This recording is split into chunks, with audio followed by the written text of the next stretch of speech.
Welcome to Therapy Explained, where we explain, demystify, and destigmatize mental health and mental health treatment.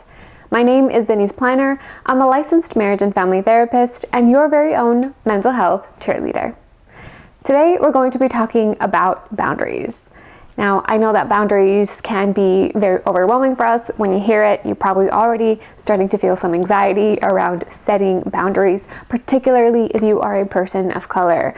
I know that family values are a big part of our communities, collective communities, and the moment that we think about boundaries, we think about pushing people away, keeping people away, and not helping us create the kind of close relationships that we want. But I'm here to tell you, and hopefully at the end of today's video, you will realize that boundaries actually help us build intimate relationships. So without further ado, let's jump into it. What are boundaries? How can we set boundaries, especially as people of color? What are boundaries?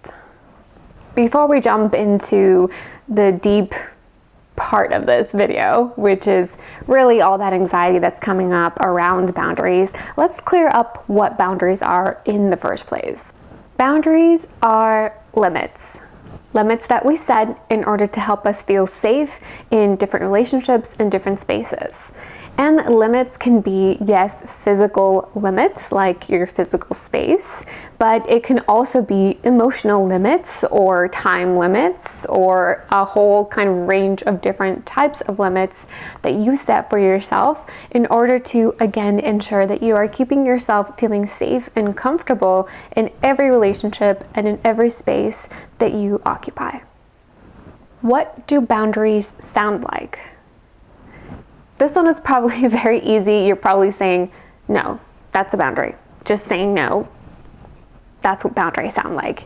And yes, firm boundaries like no can be very helpful. And yes, in spaces in which a no, or situations in which a no is the most appropriate and best thing for us, yes, we should practice, or it would be helpful for us to practice saying no. However, at the very beginning for us, when we're not used to setting boundaries, a boundary can sound something like, yes, but. Agreeing to help someone out, but only halfway.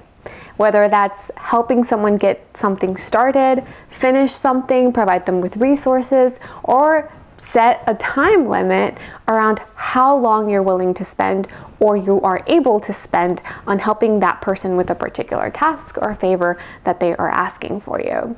So yes, no is absolutely a boundary, and learning how to say that can be very helpful for us in keeping ourselves safe. But when we are just starting out, and even in certain situations, a yes but can feel more comfortable and still accomplish that feeling of safety for us that is needed in that moment. A very common misconception about boundaries is also that boundaries are very cold and they're very mean. And really, we just end up feeling like, the B word when you say no to people. And that usually comes from the fact that we're not used to setting limits with people. Again, as a person of color, this adds an extra layer because we are trained and almost expected to please other people, appease other people, and adjust our needs for the needs of someone else. And the moment that we stop doing that, we feel uncomfortable, and even the people around us feel uncomfortable because that's not the expectation of who you are or the body that you are in. But an additional layer to this is also if you're a woman of color, because we're also socialized to be nurturers, to be supportive, and anything that kind of falls outside of that means that we're breaking expectations, and can then be labeled as mean or cold.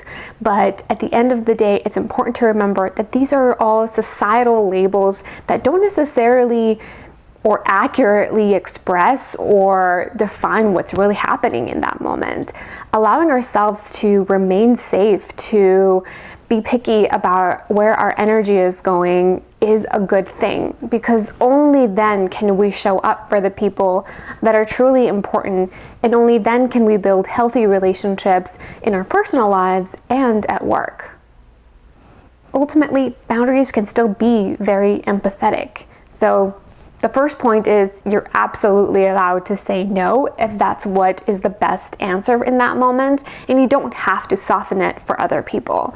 But if you're just getting started, and if you would like to and it feels true to you and your voice, you can still be very empathetic when setting boundaries. The way that we do that is by validating the other person's need and letting them know that we understand where they're coming from.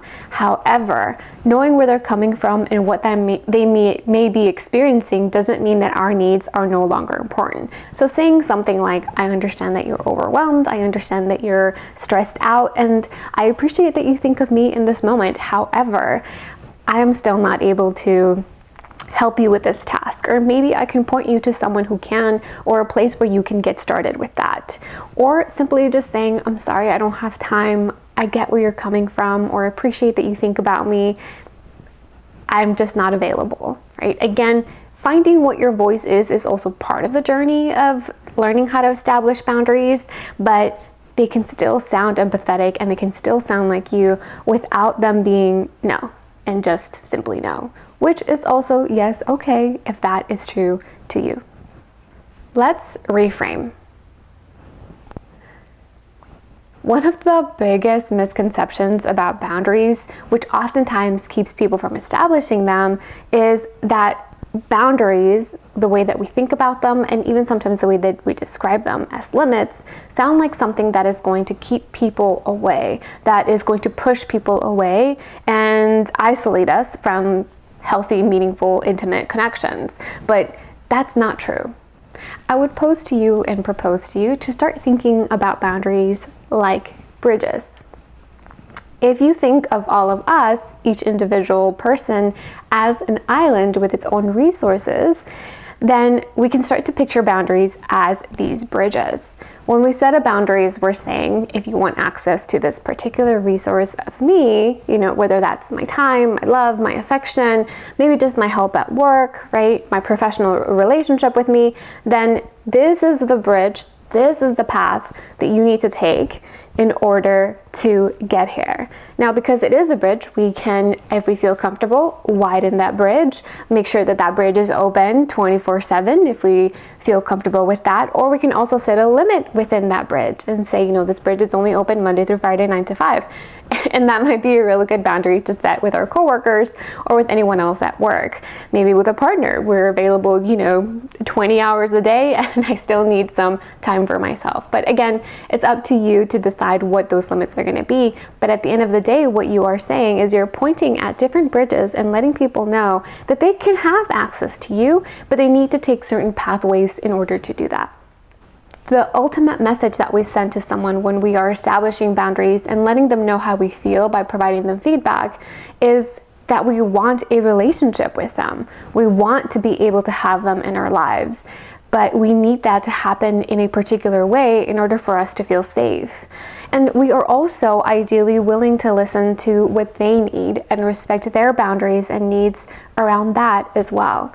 Working together is a way in which we can establish really healthy relationships, whether that's romantic, family, or at work. Being able to say, I see what you need and I can provide you with that, and this is what I need, can you provide me with that?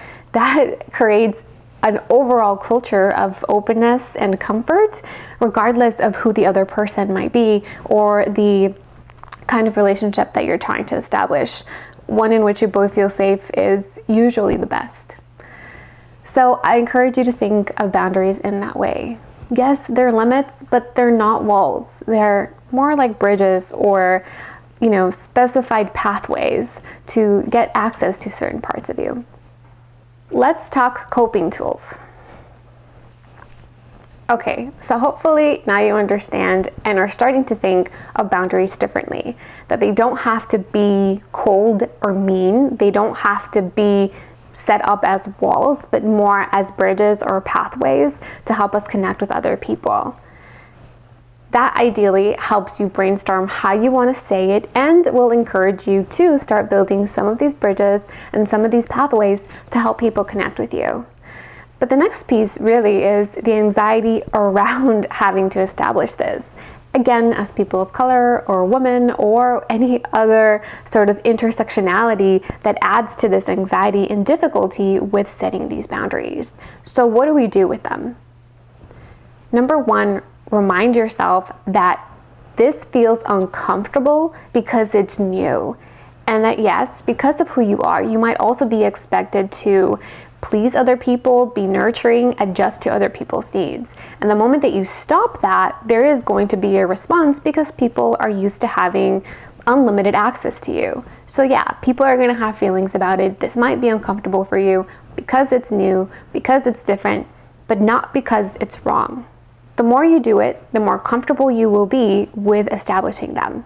Of course, it won't always completely go away, and when we talk about particularly difficult situations and relationships, you might have to work your way up.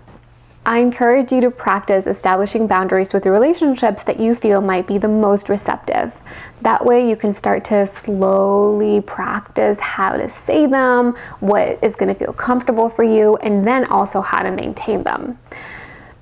But again, if you start slow with a relationship that you think might be receptive, then you can slowly work your way up to a more difficult situation or anxiety-inducing relationship. For that feeling, for that guilt, for that anxiety, coping tools come into play. This is when you can practice those really great self-soothing activities, whatever that might be for you.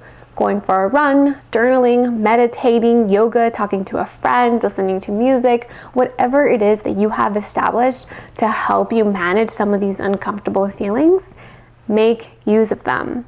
Because taking care of ourselves and our mental health is a holistic approach. It's not just setting these boundaries, but also learning how to self-soothe, making sure that you're sleeping, eating, resting. It's about taking care of your whole self. And the more that you put energy into that, which really truly is the only thing that you have control over, the easier everything else will come, and the more at peace you will feel internally. I hope that today's video was a good introduction to helping you establish healthy boundaries with the people around you.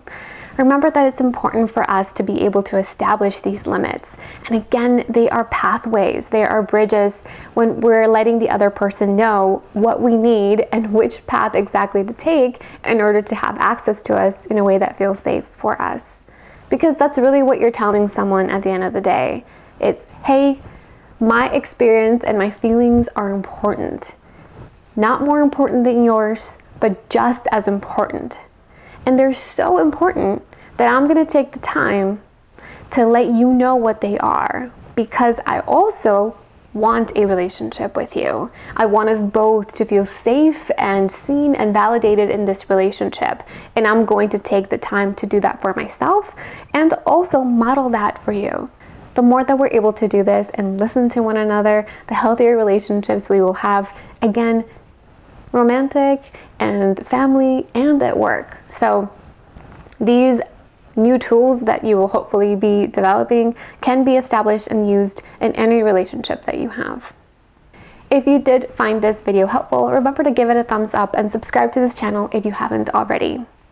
If you give some of these things a try, as always, give me a comment down below. I love to hear your stories. I really appreciated some of your vulnerability in the comment section, and of course also some of you who continue to cheer me on. Find these videos helpful and give me that motivation to continue to make them. It really means a lot to me to know that I am helping you, at least in some very small way, and I appreciate you watching this video. Thank you so much. I'll see you in the next one. And remember, as always, I'm cheering for you.